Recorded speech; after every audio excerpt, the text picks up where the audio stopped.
Thanks everybody for coming. We're gonna get started. I'm Ben Aranda. I've helped organize this lecture series, and we are honored to have Ann Miljački and Amanda Reeser Lawrence here with us today, frequent collaborators, and they will discuss their recent work on influence and co-authorship. Ann Miljački, a historian, critic, curator, and professor of architecture at MIT, where she directs the SMArchS program. In 2018, launched the MIT's Critical Broadcasting Lab, and she also was one of the curators for the Venice Biennale in 2014. Pavilion. Not the whole thing. For the project OfficeUS. Right.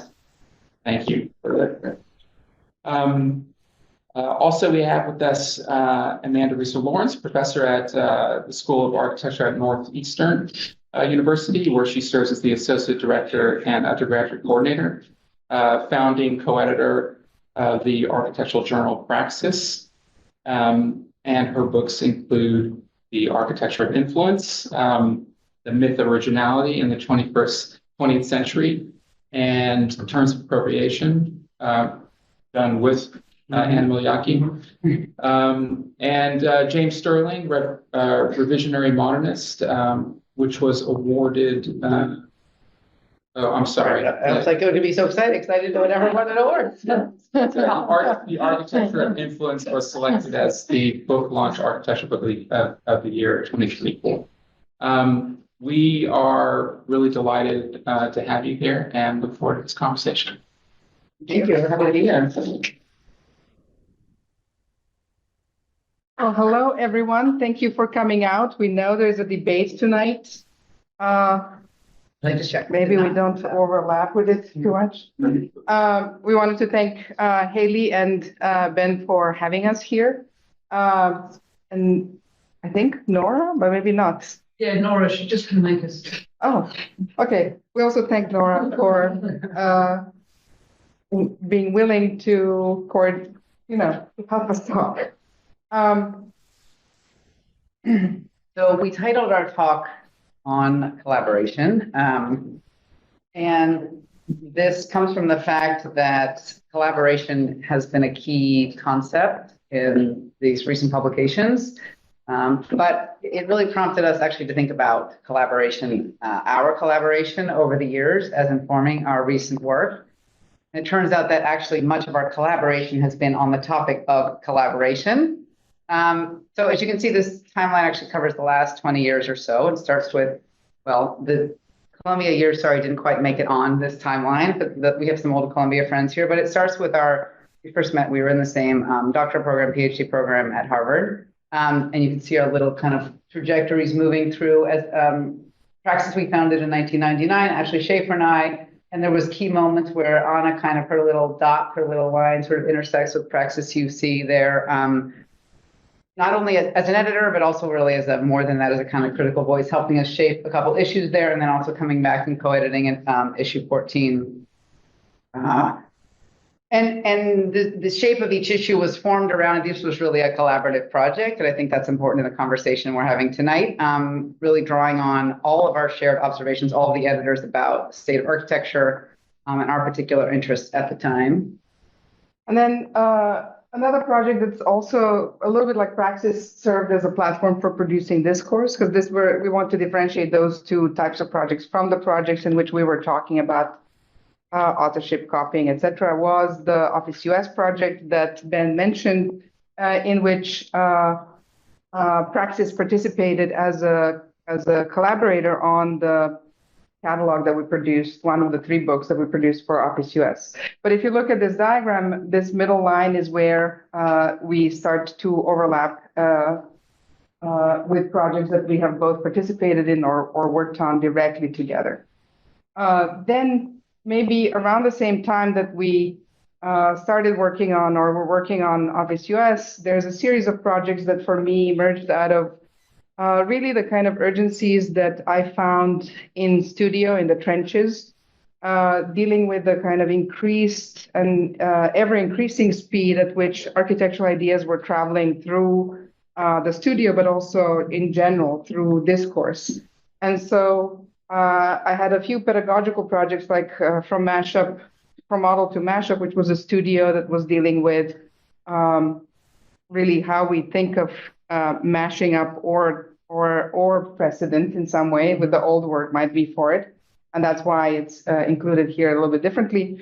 Two seminars that were dealing with, one of them was called A Work of Architecture in the Age of Copyright.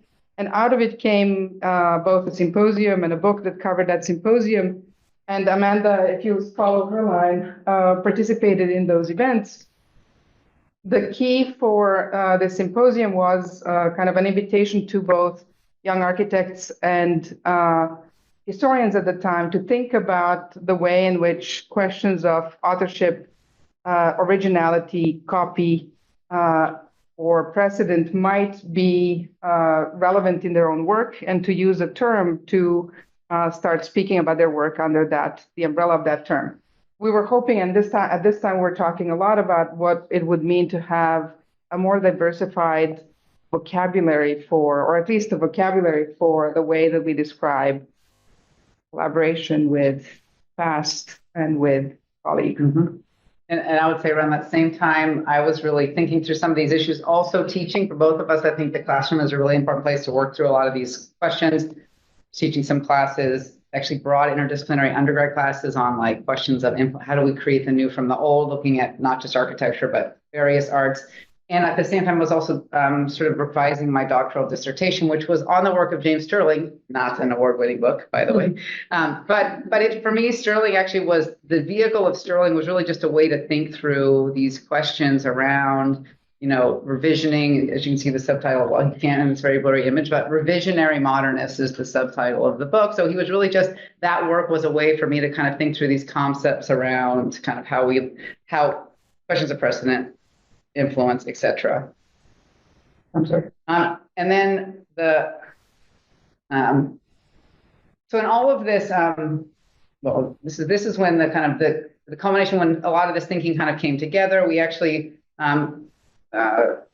we organized a conference as part of ACSA. We organized a session in 2013, so a long time ago now, that ended up turning into this book, which I think you spoke on here.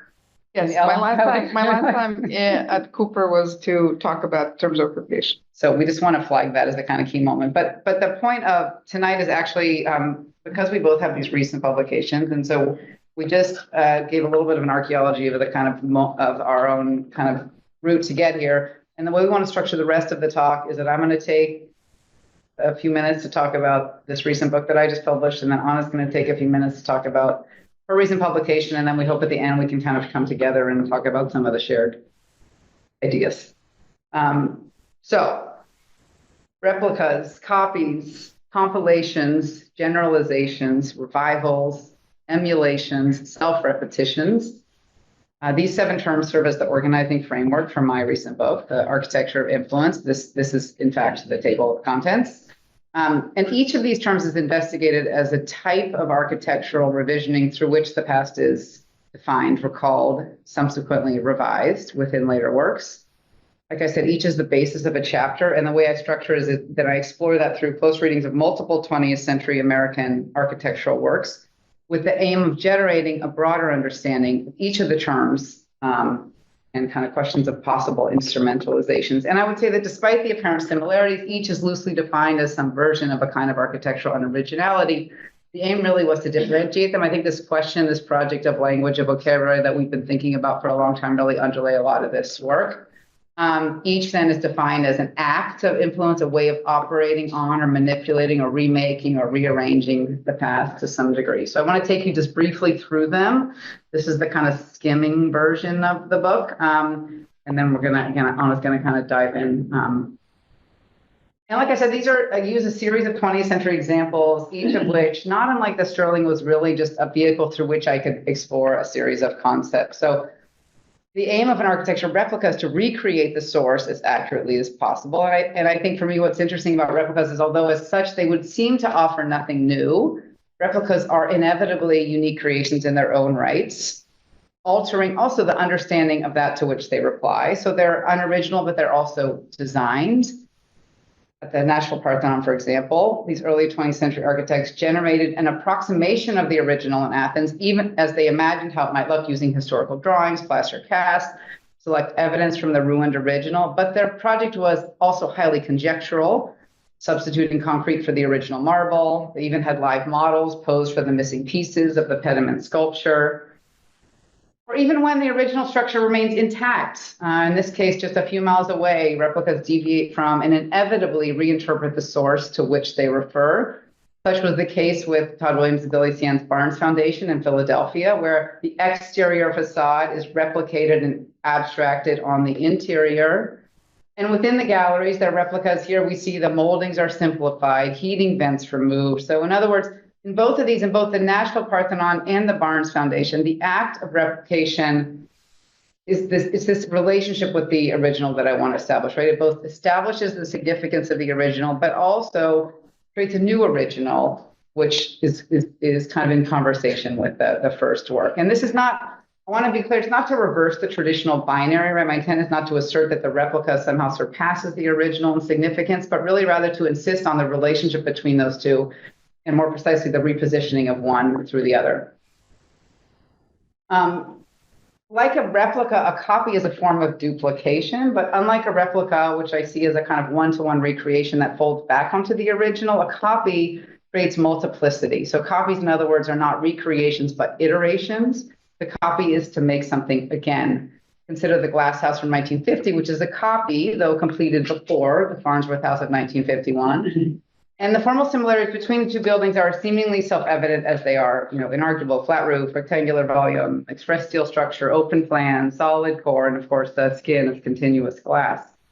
But I think the copy highlights difference as prominently as sameness: black, white, glass, inboard versus exterior, floating versus grounded. So in fact, I think the Glass House can be seen really as a countercopy of the Farnsworth, duplicating by explicitly differing.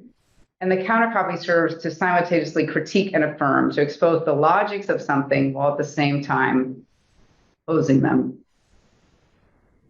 Compilations are assemblies of references to multiple precedents, and I think through the aggregation of fragments or quotations, compilations expand and at times challenge the received meaning, defamiliarizing through juxtaposition. At Hearst Castle, for example, Julie Morgan gathers together a series of incongruous references: copies of a 16th century church tower in Spain, or a doorway from the Alcazar in Seville. And at Hearst Castle, she creates this invented original, which is based on a collection of the old and new. But importantly, at Hearst Castle, one is never aware of what is real and what is fabricated. This architectural capriccio is an invented original based on the arrangement of the old and new, a rearrangement of the old and new, creating essentially a past that never existed.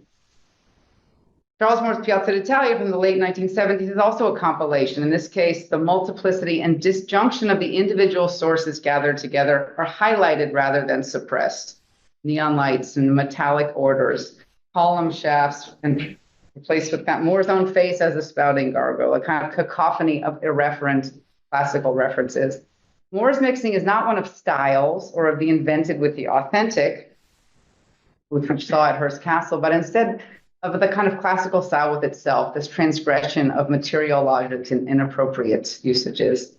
Both projects suggest there's no longer a fixed or uniform understanding of the value of history or classicism per se, but history is both recalled but also recalibrated. An architectural generalization, I argue, is a mechanism of reference in which works refer to deep-seated concepts that exceed any one specific precedent, generalizing away the uniqueness of the earlier work.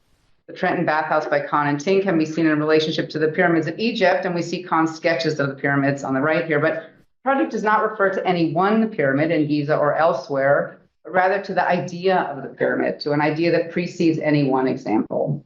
And in so doing, the Bathhouse contributes to the redefinition of the idea of pyramid, offering another example to add to that kind of corpus of possible examples, and therefore ever so slightly adjusting our understanding of what that idea of pyramid means.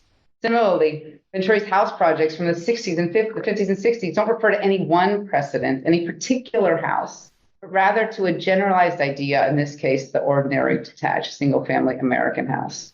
Venturi's house projects distill core attributes of the architecture type to arrive at this generalization. And I would say this idea of generalization is taken even farther in Venturi and Roger Franklin Courts, designed in 73, which marks the site of Benjamin Franklin's long-destroyed house and workshop in Philadelphia. Built of steel tubes painted white, these structures approximate the volume of Franklin's original house and print up on the site. There's no enclosure or interior. They serve instead as a kind of conjectural outline of what the original structures might have been. In other words, they invoke the general idea of house. The project is a house, but it's not a house, but it's every house, it's house.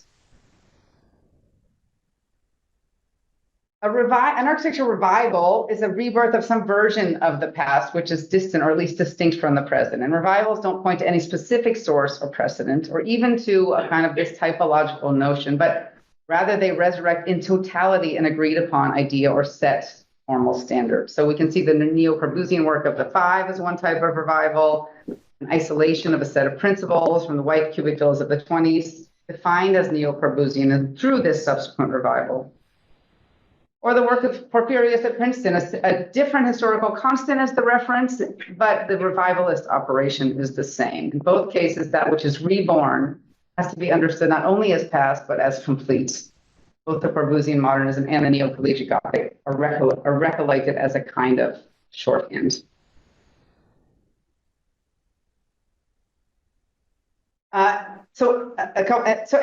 All of these operations, so emulations explores the relationship between the work and the persona. I think Anna's going to talk a little bit more about this also in some of her investigations around authorship, right? So when we think about influence, we often think about it traveling from person to person. What does it mean to draw off of an architectural idea that is emblematic of a particular architect? How and why do certain architectural ideas come to be associated with a certain architect? And is that connection inviolable? So here I look in this chapter at the houses of Schindler and Neutra, both of them work for and drew from Wright. And so in the example on the left, we see Neutra's Level Health House, where we have this brick fireplace, which seems so out of place in that white vaulted space. And in fact, critics sort of couldn't make sense of it, but we can understand that as a nod to Wright, becoming a kind of stand-in for Wright's architecture writ large. Moreover, once that fireplace is extracted from its context within a Wright-designed living room and placed in the unfamiliar territory of Neutra's vaulted interior space, it becomes even more fully Wrightian. There's a kind of reenactment of Wright through the fireplace and kind of encapsulating in the fireplace. And then I end the book with this chapter on self-repetitions, in which I look at how architects use their own work as precedent through the repetition of formal tropes or motifs. So Mises' Ivy Unified Curtain Walls, which Sybil Moholy-Nagy argued was like a stuck record moving in the same groove with less and less sound, and she called them the strangest case of self-plagiarism in the history of architecture. Or Frank Lloyd Wright's spiraling ramps, which we see here initiated in the Gordon Strong project in the 20s, but ultimately realized in the Guggenheim, or even Gary's swirling twisted skins are all examples of this kind of self-reflexivity, in which architects refer to and envision their own history, establishing both a signature and a recursive endgame to the workings of influence. So my aim in this book was to explore not only how architects borrow from the past, but how they rearrange it. In other words, how do these new works draw from, but also redefine the history from which they draw? And I think that to explore this reciprocal exchange is to discover not only that every work impacts the sources that it references, whether single precedent like the Parthenon or broader stylistic idea like classicism or even Corbusian modernism, but that all of history is affected by the introduction of any new work. The entirety of that prehistory is necessarily expanded, but also reimagined.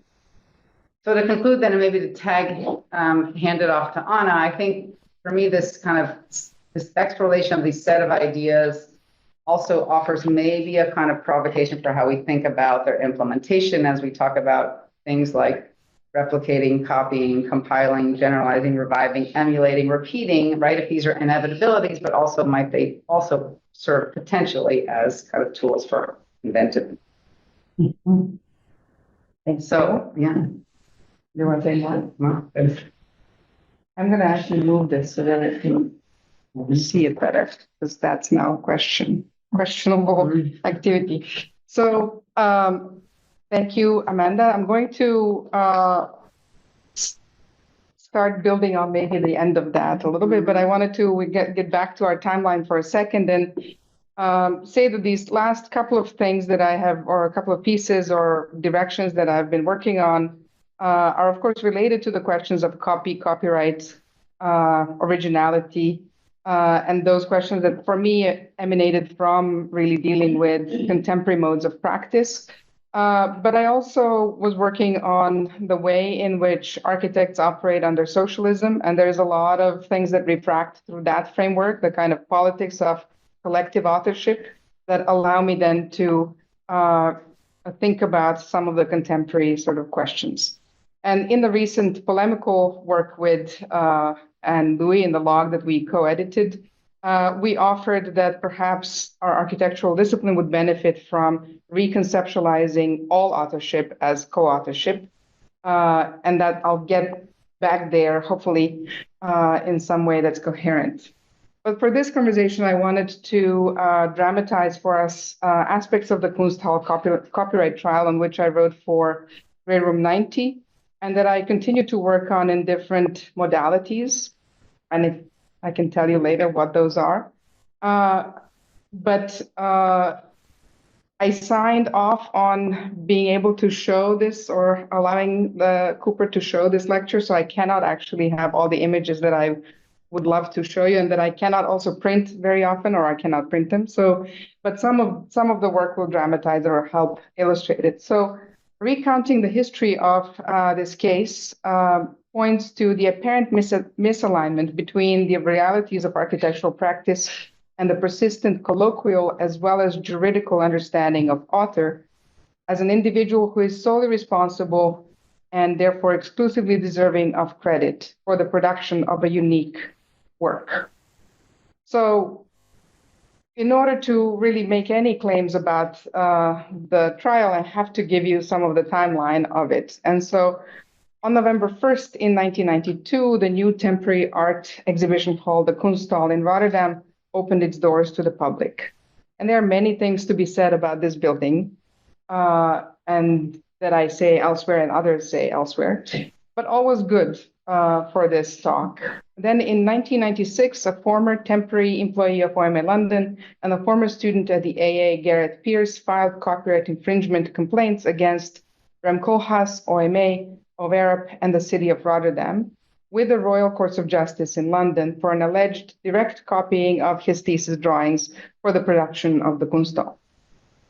Paradoxically, in having to prove Koolhaas's sole authorship of the work, it was his entire office and its emergent transmediatic practice that had to come to rescue.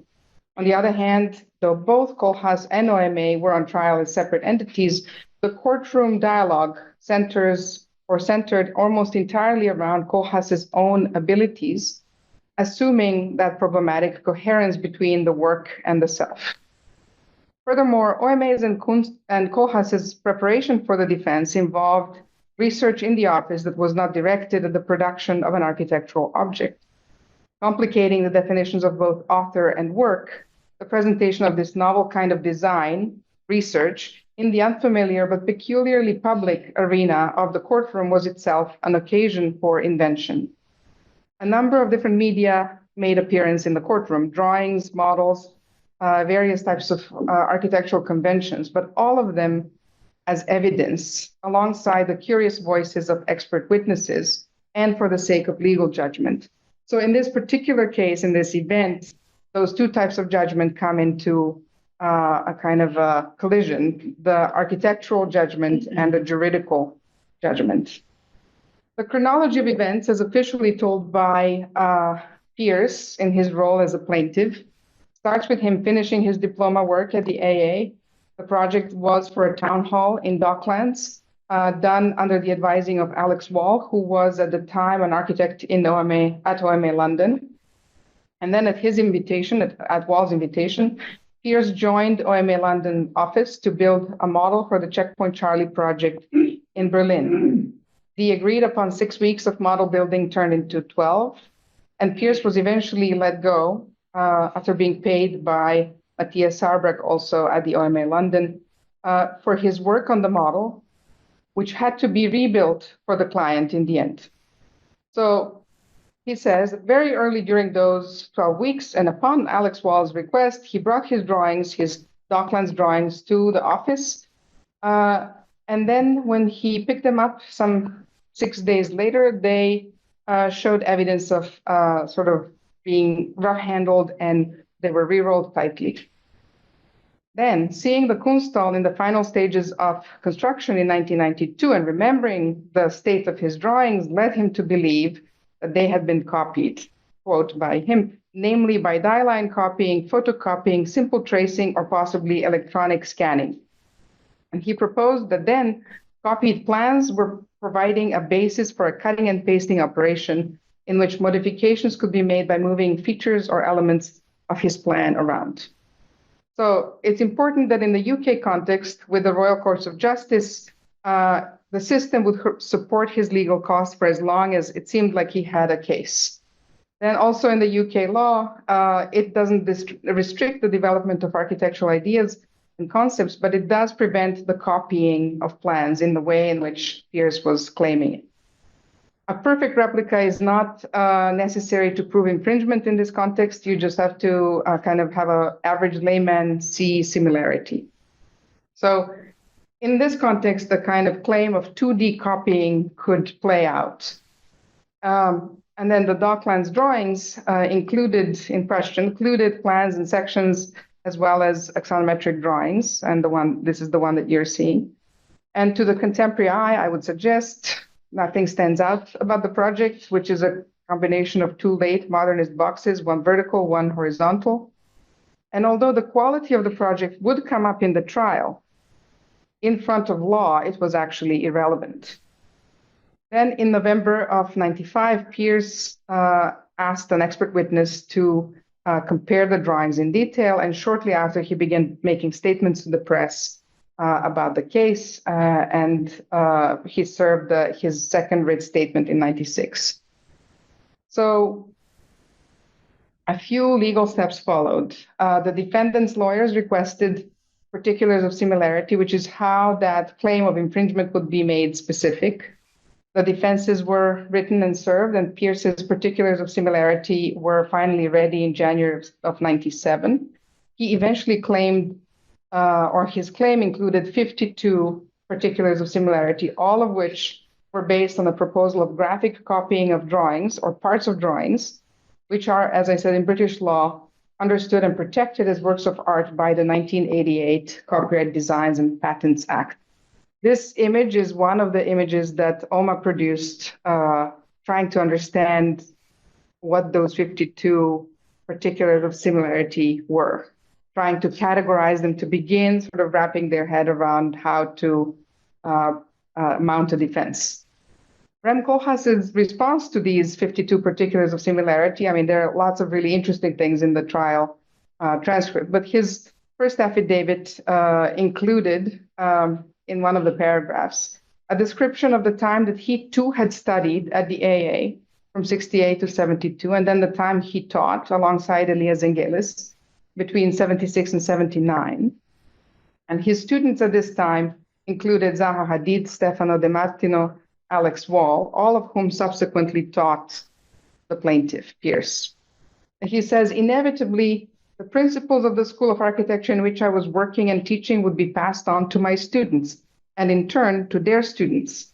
Any degree of similarity there may be between the Docklands plans and the Kunsthal is due to the School of Architecture to which the designs belong, namely contemporary architecture, and is, in my opinion, no greater than the similarity between all such buildings, designs, and drawings.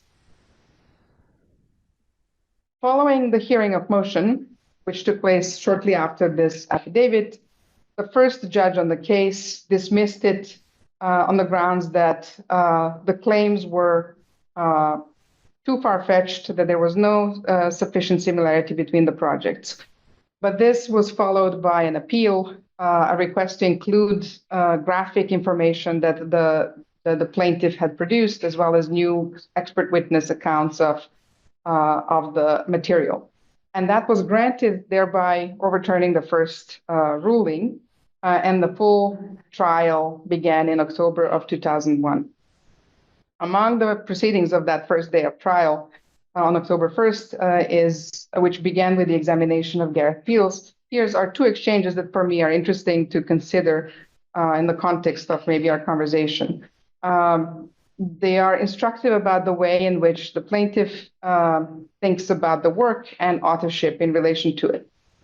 So the first one has to do with the story of the single time when Pearce said he had encountered Koolhaas in the office. Something about age, but then basically they say, it is in our witness statement. It seems very odd that Mr. Koolhaas would have done that, to ask a model maker there on a 6-week project to come upstairs and pass comment on the project he was doing. Are you sure you would have recalled this accurately, Mr. Pearce? Of course I'm sure, of course I'm sure. For a man that cannot draw, of course he is going to ask someone who can. He valued my viewpoint. You regard yourself as a good draftsman. I'm an excellent draftsman, I know it. The second moment is about credit. So you make the point that the Checkpoint Charlie model was widely published in photographic magazines. All the people who had been involved with the project had their names published with credits, but my name was omitted despite the fact that I had been substantially involved with it. Your involvement was to have been retained for 6 weeks to make a model of the project, and that job was not finished at the time you left, some 12 weeks. That is correct. So why on earth should they have published your name with the credits on Checkpoint Charlie? Because I had done a huge amount of work on the model, and there were constant changes. And not to leave you in too much suspense, the case closed on November 2nd, 2001, 5 years later, or 5 years after the whole thing sort of was launched. When the second judge on the case, Honorable Judge Jacob, dismissed the allegations this way: to state my conclusion from the outset, the case has no foundation whatsoever. It is a case of pure fantasy, preposterous fantasy at that. Kunsthal owes nothing to the claimant. I very much doubt that Mr. Koolhaas ever saw the claimant's plans, but even if he did so briefly, I'm quite satisfied that he never copied them either graphically or in any other way.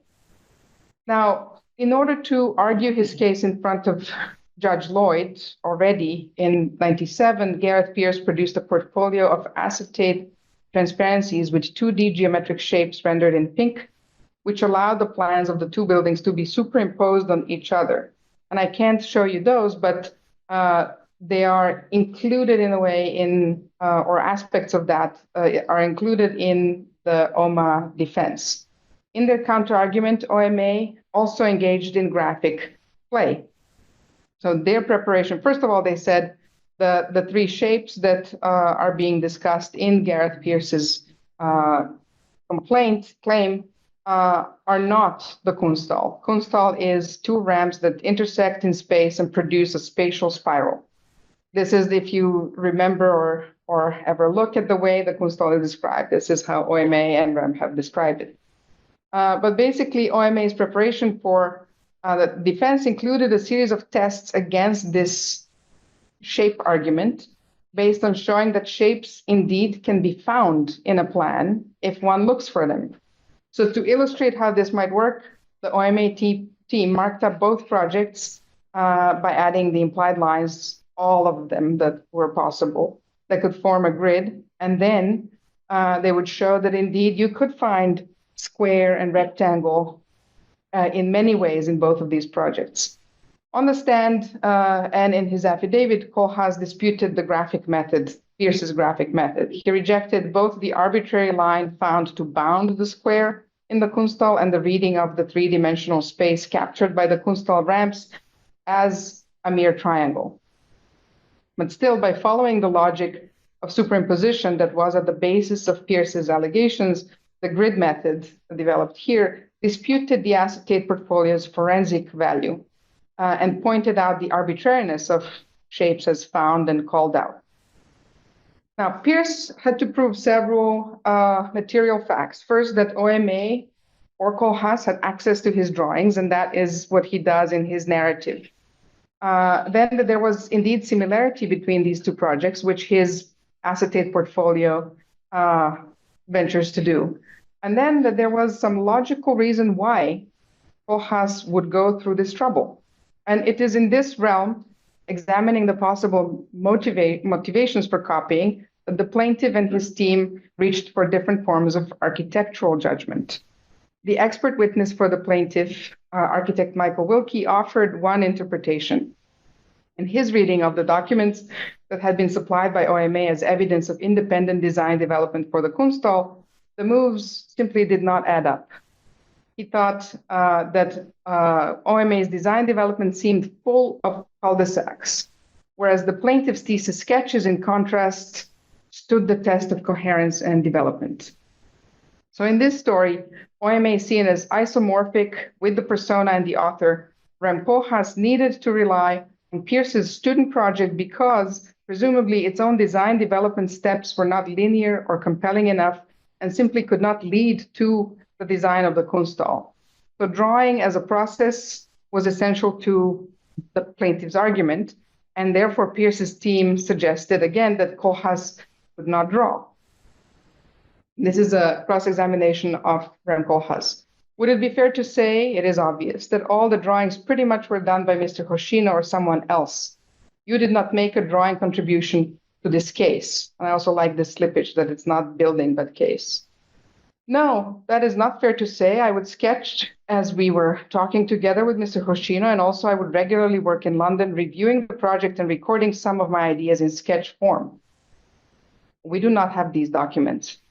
No, there's a culture in the office that is fairly casual about my sketches. I consider them my tools and not things to keep. So where Wilkie looked for drawings as authorial gestures, Koolhaas denigrated the status of his own sketches in the office. In fact, his defense did not even bother to compile them. So the plaintiff's legal team here appeared to the imaginary coherence between the author, their process, and their work. Now, besides lasting a long time and costing OMA a lot of money, the lawsuit compelled the office to produce a slew of models, as well as printed media for the trial. And here you're seeing the models. They were fairly ordinary, but they were precisely used to recast the drawing away from the 2D graphic proposition and into an architectural proposal. But it's in the printed material that the real inventions lie. One booklet was dedicated to addressing each of the 52 claims one by one, including both plaintiffs' expert witness statements and illustrating them. At each turn here in this booklet, architectural judgment is pressed against legal optics. The second booklet and document, the Universal Tower Slab Building Guide, was designed to summon architectural precedents to Koolhaas's and OMA's defense. The archival material that's collected around this case at OMA includes sketches by Koolhaas and members of this team speaking about real precedents for the Kunsthal. So the Universal Tower Slab Building Guide, containing works of Le Corbusier, Mies, Arne Jacobsen, Frank Lloyd Wright, Enzo Tange, is tasked with registering and materializing and communicating retroactively the kind of knowledge that is understood and absorbed by most members of an office, but rarely discussed explicitly. It is a retroactive manifesto, or not, retroactive list of influences. It also presents early evidence of what would soon become signature elements of a new kind of research work in the office, and which would become the foundation of OMA's research arm, AMO. First, the geographic location of slab and tower buildings of relevance, then programmatic categorization of the same, and of course, in plans and a kind of a call out of square and triangle shapes following Peirce's graphic method. Ramps in projects were also compared to one another. Figure grounds were drawn. And in line with the purpose of the booklet and the general aim of the OMA defense, the accumulation of these examples of architectural precedents highlights the key misconception of the plaintiff. Foremost among these, the preposterous idea, to quote both judges on the case, that Peirce had invented the notions of a slab, a bar, and a ramp in architecture, and importantly, for architectural judgment the implication that an office or architect needed to resort to mechanical copying in order to produce their work, even if in reference to some other piece of architecture that they may have seen. There are all kinds of consequences in British law out of this because it follows the precedent model that we have in the US as well. But the far-reaching consequences of the lawsuit go beyond the law. They can be measured by the sudden unleashing in the late 90s of legal tropes in Koolhaas's discourse and their diffusion through a new design medium, the research book, that had been arguably invented through the lawsuit itself. So jokes with legal tropes became a recognizable way that Koolhaas and his students and employees branded their collectivity. And here you're seeing in 1997 at Documenta 10, Koolhaas and the first group of students involved in the project on the city at Harvard exhibiting the work or the text with a copyright sign next to every kind of phrase that they invented together. And then similarly, for the content exhibition, the catalog included, as you might remember, a set of ironic patent drawings of various OMA parties at the time. So I'm proposing that the Kunstlaw trial can be seen as a tipping point that shifted the projective utility of models, precedents, and with them timelines, maps, figure grounds, and drawings within OMA's work momentarily towards juridical thinking. And in doing so, it also enabled these media to extend architectural intellection beyond that narrowly defined architectural work that had been at the center of the trial, making visible many more subjects, authoring a far more distributed work. In this story, especially if you read the text in Grey Room, architectural authorship is qualified by and refracted through three different forms of authorship, each tied to a mode of idea transmission and also importantly to a conception of the person of the self invested in the work. One that assumes a coherent relationship between the work of architecture and the designing self, between building and signature. The second, most explicitly held by copyright law in the 20th century, involves labor, who did the work. And third, an idea of authorship that encompasses the collective, messy work of the office, where selves are multiplied even when a single signature is provided by the managerial structure of the office, and yet where invention is recognized in the objects produced.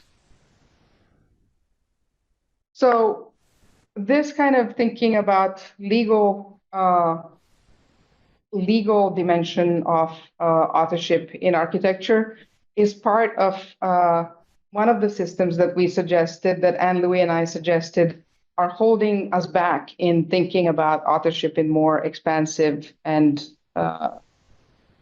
maybe truthful ways.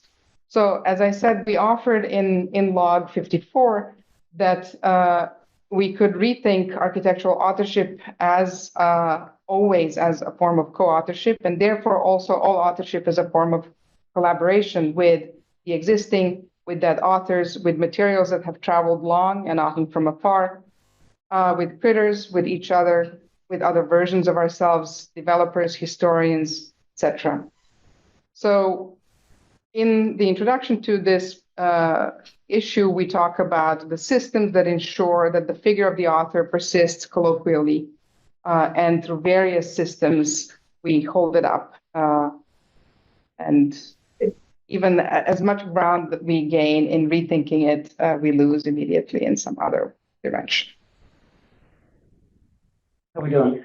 So as a way to kind of maybe toggle back, but also move us forward to conversation, we just wanted to, this is actually the image we're putting back up. This is the cover of the Terms of Appropriation book. And we show you this. So this is actually a slide sheet that was part of the congressional record when the what ultimately became the AWCPA, the Architecture Works Copyright Protection Act, which was passed in 1990, which is the American version of some of the laws Oana was talking about. And as part of the passing of this law, this was actually, Michael Graves was the only expert witness that was called in this trial. And he put forward a series, many of these slide sheets. So this is just one of them. And he used it to kind of teach a class, basically, to to the Congress. To the Congress, yes. You want me to take one? Yeah, sure.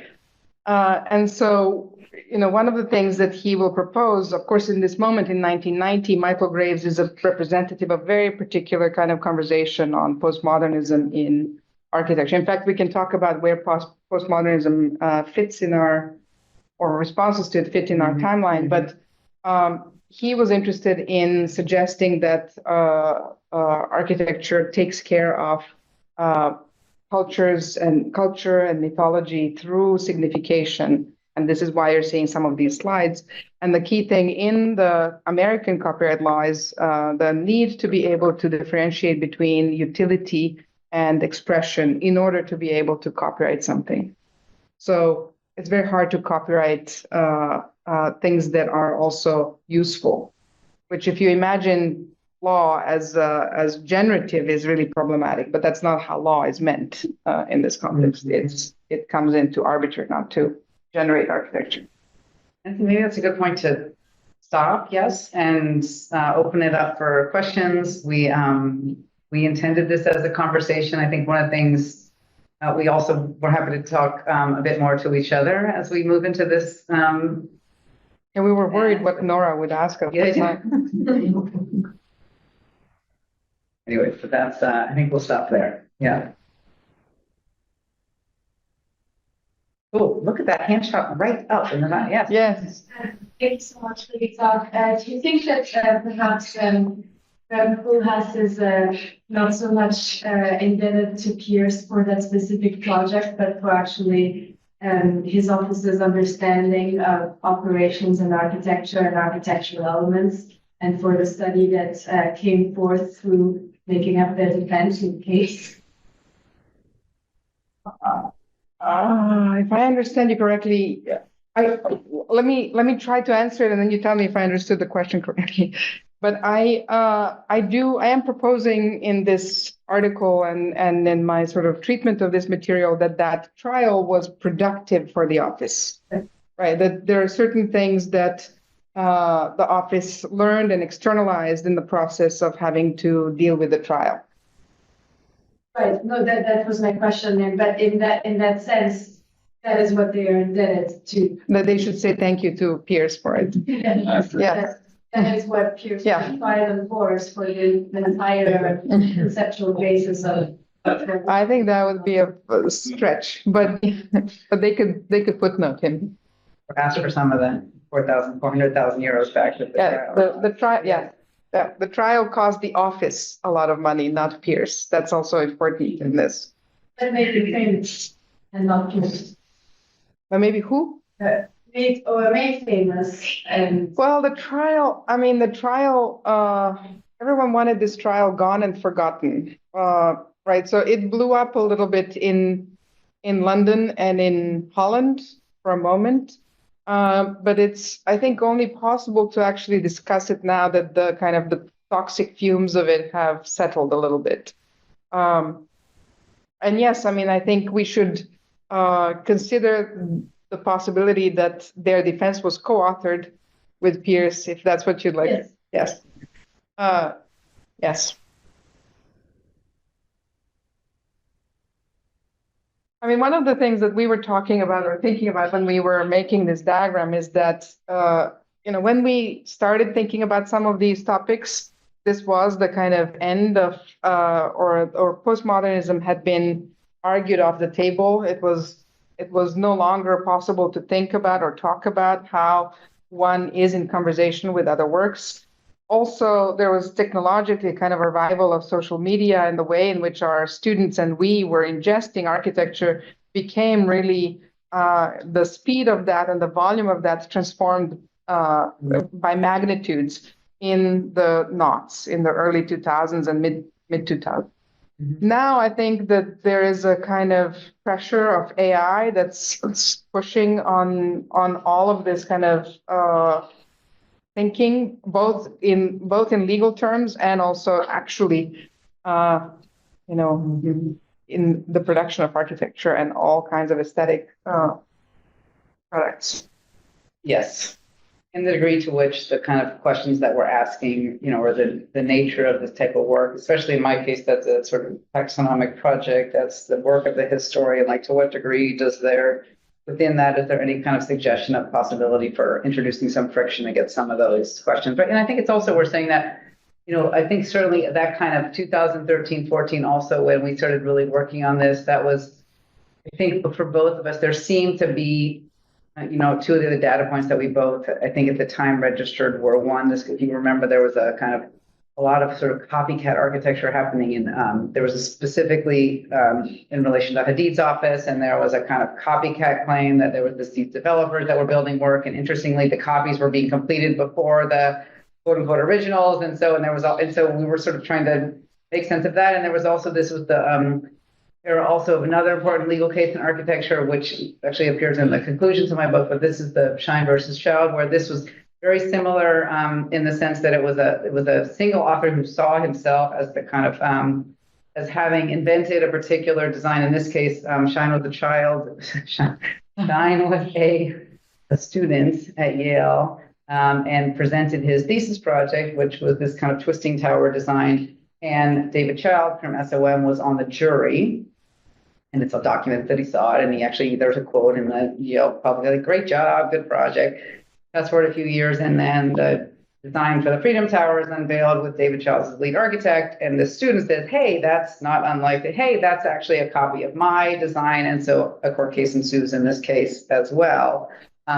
Which was settled, and we don't have to arbitrate the case. But the thing that's interesting about both of these trials is both of these cases is the fact that we have someone from an academic context suing someone in practice. And for us, this was maybe a cue to talk about or think about how we teach authorship in the context of architectural schools. And it's a very particular kind of authorship that we tend to uphold, which is a single, coherent author-work relationship. But I think, I don't teach that way, but that's because I'm precisely trying to append it. I'll comment there, but thank you. That's really incredible conversation and work. Just a reflection, we had a faculty member here a few years ago, it's no longer here, but he sued Thomas Heatherwick for his Olympic, the cauldron, the way they formed the torch and the way it aggregated these various elements. And if I recall, the lawsuit wasn't so much around the architectural components, but the kind of narrative and the sequencing of these events. And then there was the case at Princeton, I just remember. So how many I'm not keeping up, but are there a lot of these kind of plagiarism? Yeah. Well, okay, do you want me to? Yes, yeah. So, in the US context with this AWCPA only arriving to the scene in 1990, that is very, very late in terms of international law. So you could super copyright before that, but only drawings were protected. So with that 1990 law, essentially kind of buildings, models, other forms of architecture are protected, not just the drawing. And unlike many other legal systems, in this one in 1990, they actually had a very progressive definition of where architecture could live or architectural ideas could live. They allowed many media, contemporary and future, as potentially holding the architectural idea. So the narrative could be a medium in which you describe something that's architectural in the context of the US law. But 1990 is, I know that some of our students are now born in the 90s, but that's actually very recent in terms of legal kind of work. And what the laws or the cases that have gone to court tend to be actually fairly banal architecturally. And we had a conversation when we were doing our terms of appropriation with a legal scholar whom we included on the topic of patenting spatial dispositions.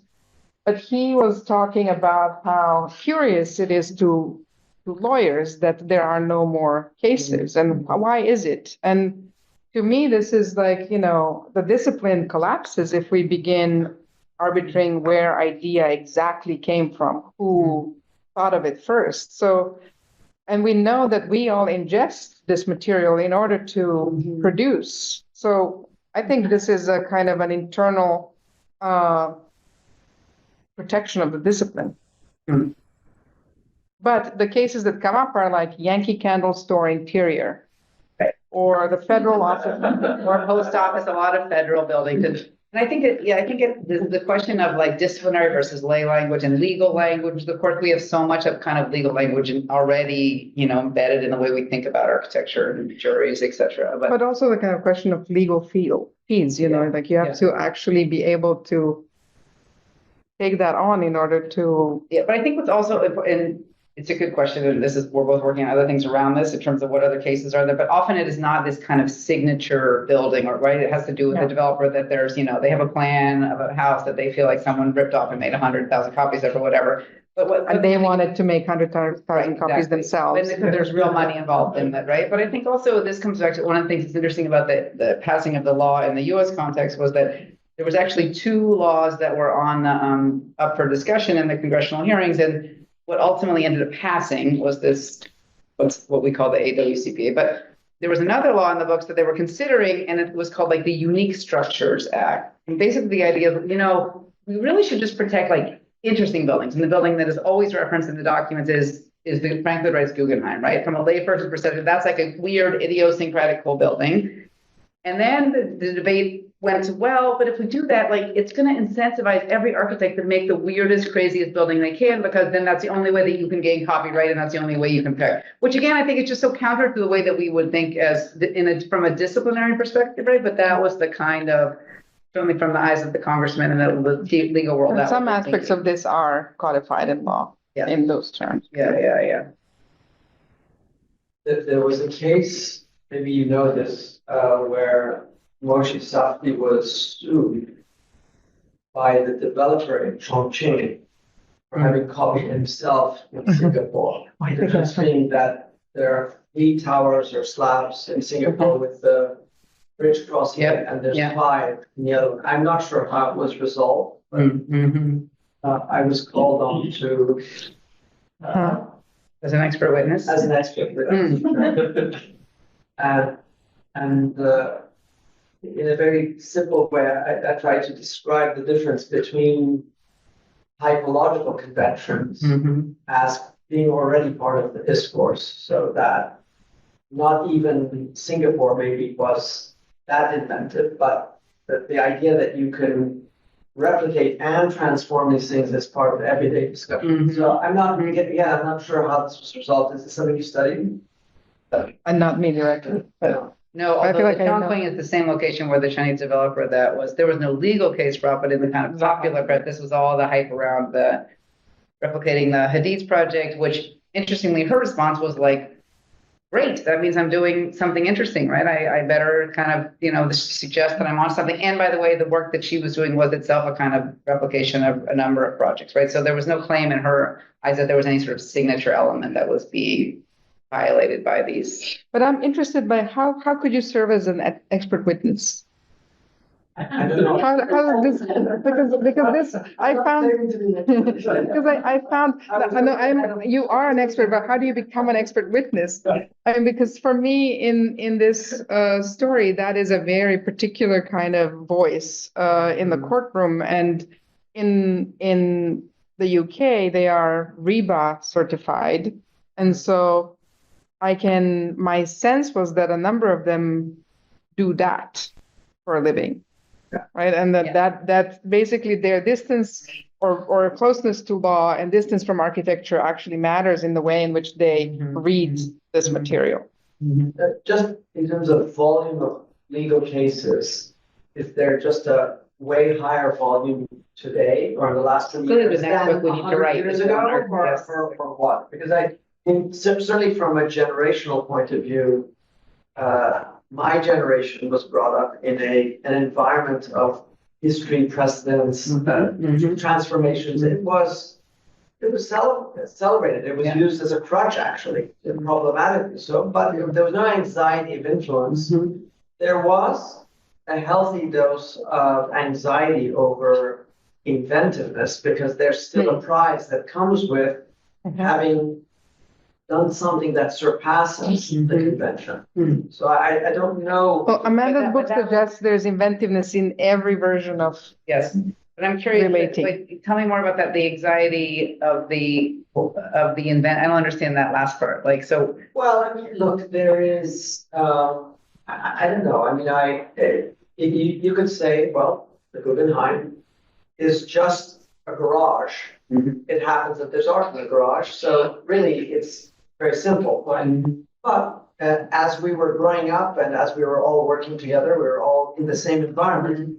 When the Yokohama port came out as a single service building, it deployed conventions that were emerging in the studio space, but did it in a way that I would claim, are paradigmatic. They set the new terms of a new discussion. In that sense, it was fundamentally inventive, even though the tools that they deployed were something that were on many desks. They did it the best way, let's say. Right. So there is such and that anxiety is something that we all commonly see as we go into studio spaces. Why is it that you're in the studio, everybody's doing good work, but that project does something that the others are not doing? Well, I'm curious whether that also is that you evoked a kind of generational shift, right? And that's something I think certainly this book, which since I've been writing it for 10 years, we have to kind of see it in that context too. And I think there was an explicit response to that anxiety and a kind of countering that with a sensibility of that act of influence as one that was generative and joyful rather than anxiety producing, right? But I'm also struck when you were talking about the Guggenheim. In some of my research, I came across this law review article, and I'm not going to get the exact details, but it's always fascinating to read these law review articles and the way they talk about architecture. I think for both of us, that kind of friction and conflict of the language is interesting.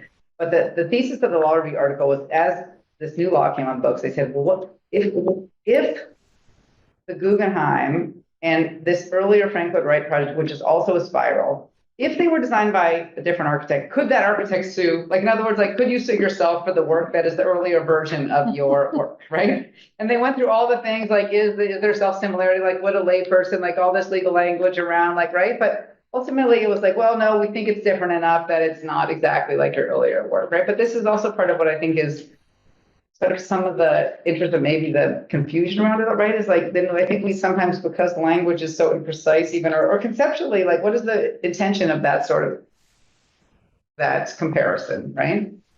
On some level, to your point, maybe we want to make sure that this is indeed unique enough or new enough, right? That it's not borrowing too much from something in the past, whether or not it's yours or someone else's. But there's another phenomenon that Anna brought up that has to do with the dissemination of knowledge, in the sense that prior to these years, the pyramidal way in which knowledge was disseminated assured that it took years before this idea got Iran.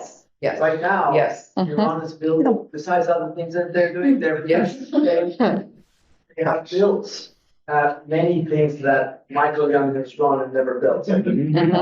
So it produces a different kind of cultural anxiety, because there is, first of all, there's a lot of thinking that goes around work, and forms are forms of thought, and forms are engaged with the transformation of ideas, but because they are forms, they can also be appropriated and just built. Correctly or incorrectly doesn't matter for the point of this argument, but let's say convincingly enough such that they deflate the actual work that's going on. So, and that is happening because of, let's say, the asymmetrical warfare of cultures at work, right? In other words, it doesn't matter that the economy is good here and the economy is bad in Iran, but they are actually able, because of deregulations of many different kinds, of building many things that you could never build here because of codes, because of patronage, because of all these other things. And I don't know if that can you do work. I mean, it's certainly a question, right? And so we were in the Terms of Appropriation, we talk about, or we have a section that talks about worlds influencing one another, or how ideas from one are maybe provincialized in another, as maybe Deepesh Chakrabarti might say. But also, I do think in the contemporary moment, AI is going to produce things we can't even. I mean, that's just now they don't even have to see the images. They can just, or we can just feed the images, or have an algorithm feed the images, and then the forms that Michael has made and hasn't dreamt of yet can also be we'll dream of in the future. Wanted to ask you both. First of all, thank you. Wonderful to think about. Fascinating. I guess the question I'm coming around my issues of evidence. What Evidence, happens? okay. How is it put forward? Struck that the raves was through a series of slides, images, photographs, and it seems like all may mounted their defense through abstract diagrammatics. And even in that, the ways in which abstraction would do something to read back to an underlying order that we are all actually taught then to build up a new architecture from, as opposed to copying a single style or a single image. I guess what I'm asking here is both, how do we understand precedent in terms of its defense for our arguments, but then also legally, what is the evidence that weighs a case this way or that way? I think that's why your diagrams of the circle, the triangle, and that which you can't show us are so interesting, right? And the kind of debunking of those to the kind of, for me, that you're challenging that as a kind of mode of evidence as a simple. I mean, in a certain way, the kind of the booklet that OMA produced that invokes precedents that basically are, retroactively invoked. We have no way of knowing that in fact these were part of a discussion or that they were circulating in the office. But there are certain things that we can say maybe circulated in the office already, and therefore we're part of a kind of literacy, architectural literacy that is shared by that collective. In the context of the trial, I think they are really more about sort of they are pushing back at the argument that was made, which is super 2D graphic kind of, basically, I didn't show you the slide, but they're measuring hallways. So he proposes that stairway width or hallway width are copied, and these are standard widths in buildings, right? That you could use. They also invoke Neufert and the standards, the European standards kind of book, to say this is the size of the hallway that we make in many buildings, because we think, or the discipline thinks, or the profession thinks this is, or it's even regulated, right? Yeah. But do you think it comes from legal necessity for something like measurements, dimension? Well, yeah. So basically, in the context of this 2D copying, he can talk about this width and that width being, if the argument is that this width was taken from here and placed here, this no longer has to do with the same building in any way, but some pieces of the plan were copied, or that's the allegation, right? And so the OMA defense pushes against that with everything they have, including saying, look, guys, these things circulate in the discipline. They are precedents that we all know, or that many of us know. But it is important that, what can enter that discussion. And this is why, for me, the expert witness is really interesting, because architectural judgment can only enter through their mouth or into the legal kind of arena. Of any case, somebody actually wants to prove their evidence. I don't know in architecture. Well, the Heatherwick case, you won. If you want, well, Heatherwick settled in went to court, so. I mean, the Schein versus Childs settled also, right? Yeah. There is the case of Levius Woods versus the movie industry. Yeah, the major win. But that was going to be my question. And thank you both so much. Such a powerful discussion also for students to see. I was thinking we're asking students to iterations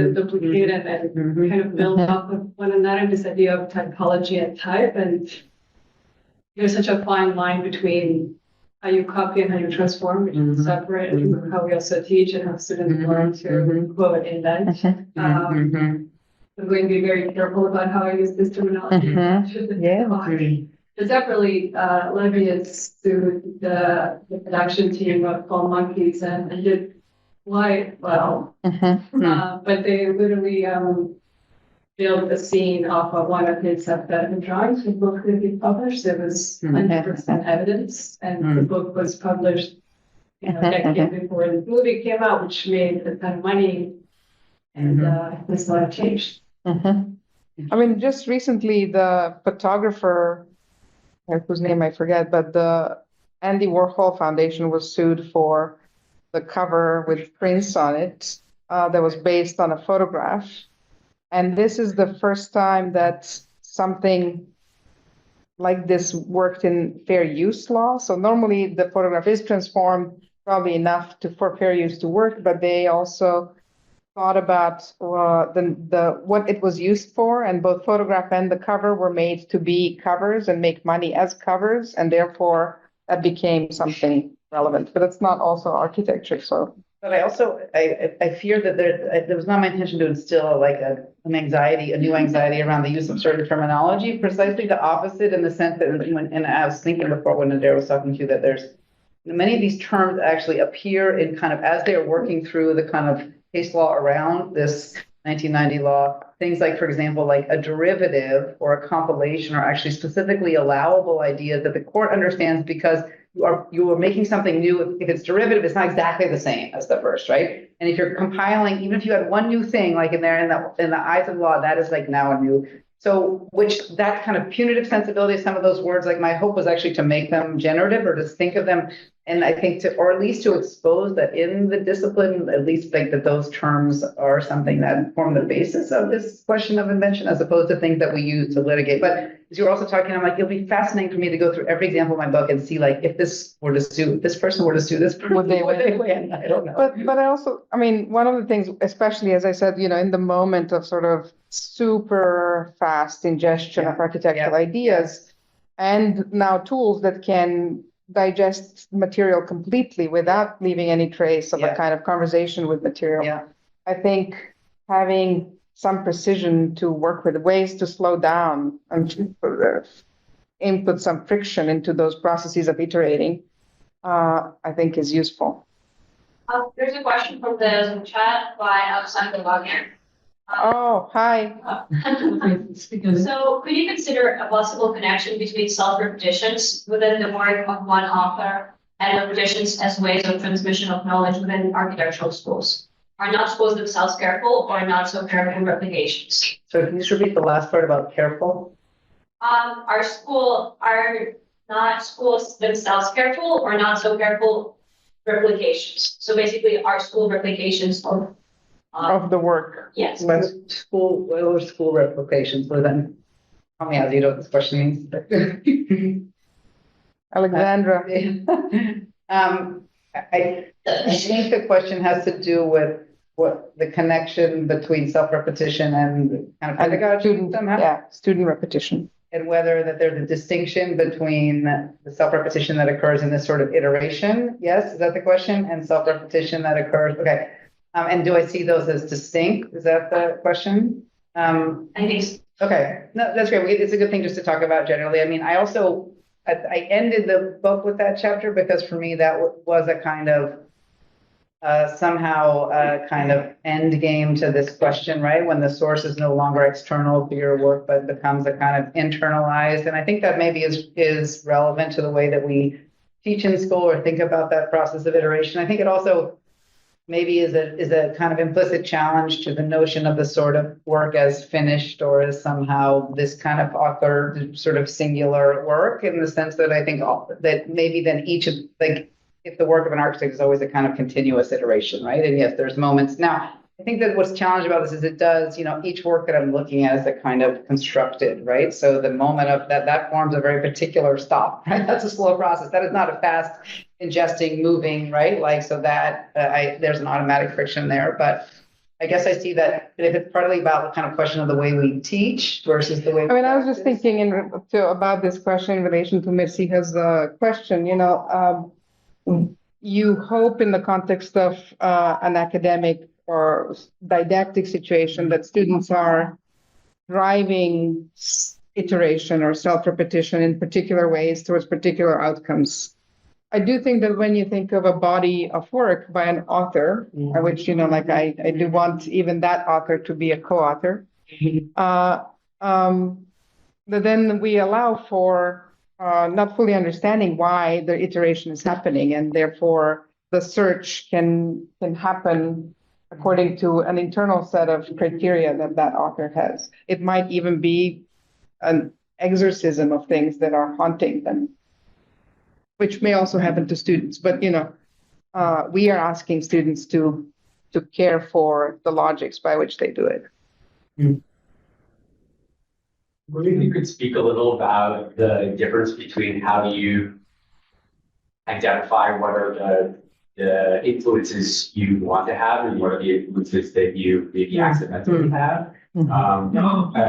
Your narrative seems mostly about kind of finding references that architects want to be associated with, while yours seems to be specifically the one that maybe you want to pretend you don't have. And how much maybe the search for influences is maybe an act of naming them or finding them or representing them. And certainly we don't make case. It's a great influence is a slippery slope. Yes.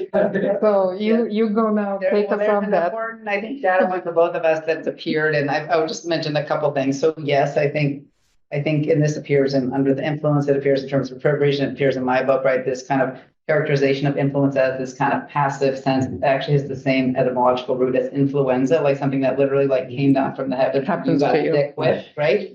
So I think that question, so for both of us, the project of kind of flipping that, right, and activating it was an important one, of reversing that, or at least allowing for the kind of active versus the passive. There's also a figure that I think there's a piece that you can say this. Michael Baxendale, yeah, right? Go ahead. So a very short piece called Excursus Against Influence by Michael Baxendale, who's an art historian, but he has a useful kind of analogy, I think, for both of us, where he says, we tend to think of influence as, sort of like one cue ball, you strike the cue ball. He gives the example of a billiards table with like no pockets, right? So if all the kind of, with each work, as kind of one influence hits the other, right? And it's sort of like, you don't know what happens, something just like whacked you. He's like, instead, we should think about it as a kind of, like each act of influence is like each artistic work is hitting all of the other balls on the table and rearranging everything, right? But it's that we reverse who's the agent and who's the patient, is the way he describes it, right? So I think that model of kind of reframing how we even conceive of this question of influence is a good part of money. But there's all kinds of unconscious things that are happening when we produce work. Yes. It reminded a little of the Astor Gates show, where he has like a revised sort of series of art history slides where he inserts his own references. You see everything, of course, totally different. Right. Even though the work is all. Yes. Right.